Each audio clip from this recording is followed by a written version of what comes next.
Baik, untuk panduan guru, bagaimana guru nak generate link untuk Google Meet menggunakan ID D5 ataupun ID MOE KPM melalui aplikasi Google Classroom. Okey, seperti biasa, untuk masuk ke portal D5, kita perlulah masuk ke URL portal.moe.edu.my. Macam biasa, kita enter dan klik log masuk ke portal. Okey, kemudian pastikan kita guna akaun yang diberi oleh KPM lah.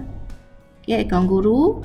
Kemudian pilih guru, menu guru. Kemudian untuk fungsi Google Classroom, fungsi ini berada pada menu 3 untuk guru, iaitu menu aktiviti. Berbeza dengan menu pelajar, menu aktiviti untuk pelajar berada pada menu 2.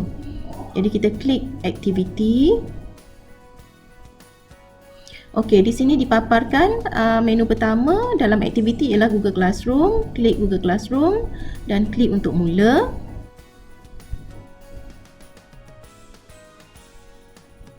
Okey, di sini kita akan pilih kelas mana yang kita nak generate ID Google Meet lah. Okey, kalau kita belum ada kelas, kita kena create kelas dululah. Dekat tanda plus sebelah kanan atas tu ada plus. Kita boleh klik di situ, tapi tutorial untuk create kelas sebelum ni saya dah pernah buat. Jadi hari ni kita nak fokus kepada bagaimana untuk generate Google Meet, link untuk Google Meet. Jadi kita klik kelas yang berkenaan. Okey, pilih kelas yang kita nak generate Google Meet.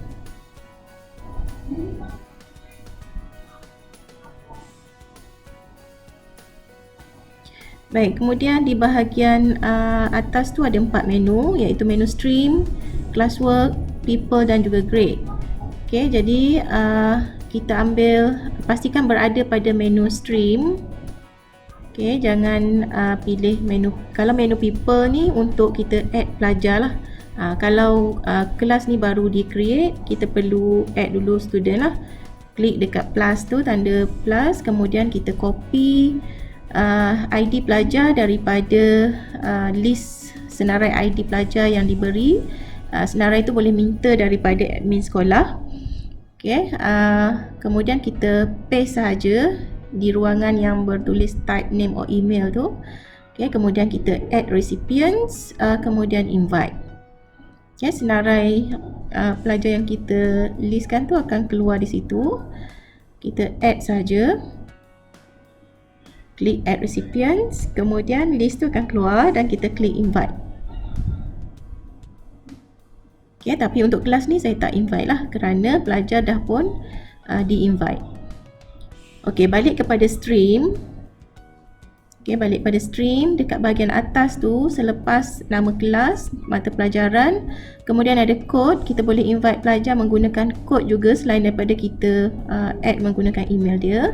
Kemudian ada generate meet link. Di sinilah kita klik untuk generate atau hasilkan link bagi Google Meet.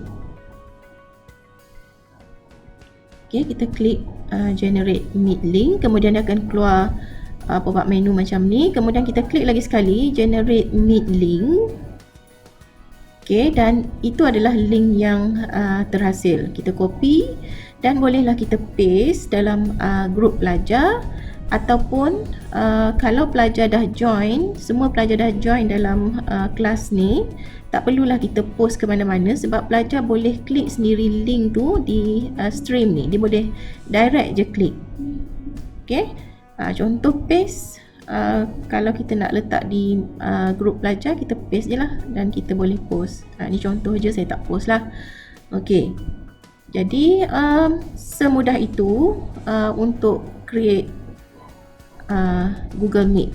Okey, ini cara yang pertama lah, mudah kerana link ni kekal di situ dan tak perlu create link yang berbeza untuk setiap kali meet. Kita boleh guna link yang sama. Okey, untuk cara yang kedua, saya akan share cara yang kedua bagaimana untuk menghasilkan link untuk Google Meet. Okey, sebentar lagi.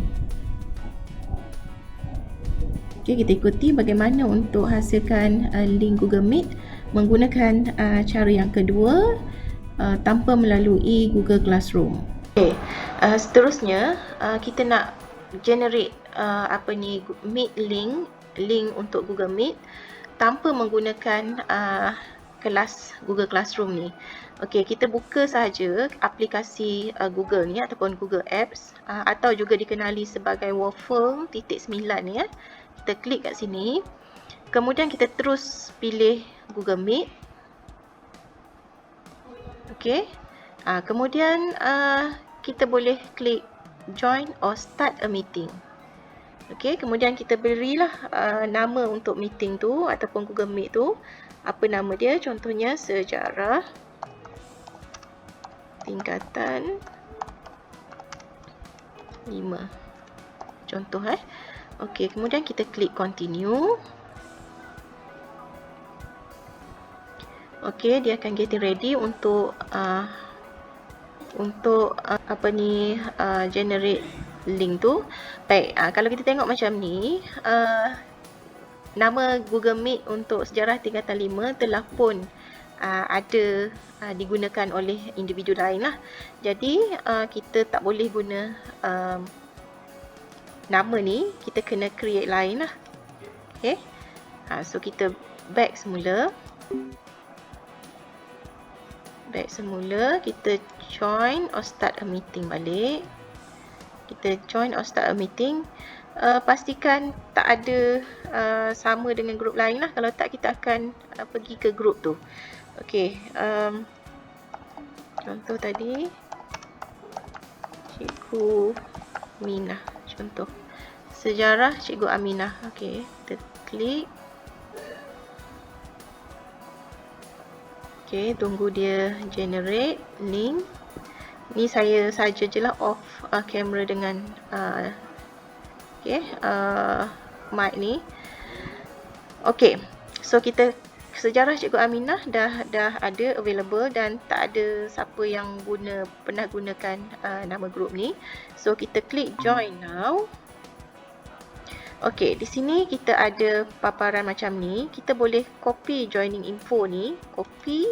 Kemudian kita boleh paste dalam grup pelajar untuk pelajar dapatkan meeting link lah.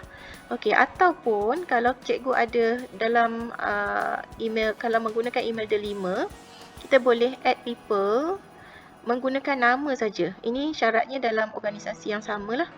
Okey, kita boleh add guna nama, ataupun kalau cikgu ada list pelajar, list ID KPM pelajar, kita copy, kita paste sahaja di sini. Okey, kita boleh copy dan paste sahaja list ID pelajar.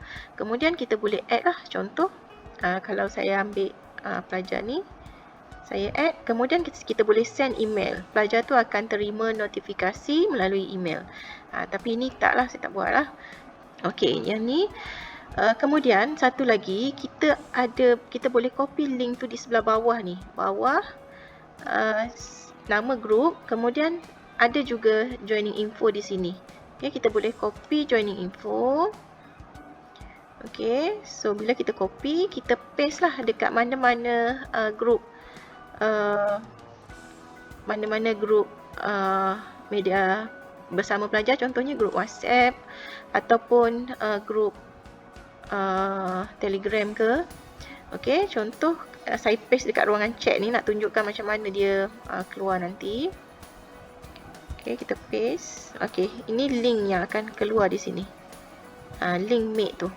So bila kita paste, pelajar paste dan bagi kepada pelajar, pelajar hanya cuma klik saja. Cuma kelemahannya dengan cara ni ialah link ni bila dah kita post dalam grup WhatsApp ataupun Telegram. Kalau WhatsApp mungkin boleh star. Kalau Telegram bila dah banyak message tu, link ni akan hilang lah. Tapi kalau kita boleh cari dalam shared link, shared media tu boleh je. Cuma kadang-kadang pelajar ni dia cepat lupalah, tak jumpa. Untuk next lesson kita mungkin perlu cari lagi link ni dan mungkin tak jumpalah. Jadi berbeza dengan kaedah yang pertama tadi yang saya tunjuk menggunakan Google Classroom, saya rasa itu lebih efektif, itu lebih mudah sebab kita create sekali saja dan kita tak perlu pening nak cari di mana link tu berada sebab dia dah sedia ada pada stream setiap kelas tersebut. Okay, jadi itu sahaja perkongsian untuk kali ini. Semoga bermanfaat.